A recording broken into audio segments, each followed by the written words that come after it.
Tomorrow's Giving Tuesday.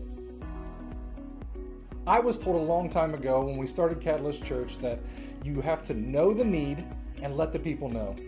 So here's the need. We would like to pay down the building loan by $20,000 this year. To do that, the goal that we have set is $6,341. Pretty specific, I know. We keep track of those numbers around here.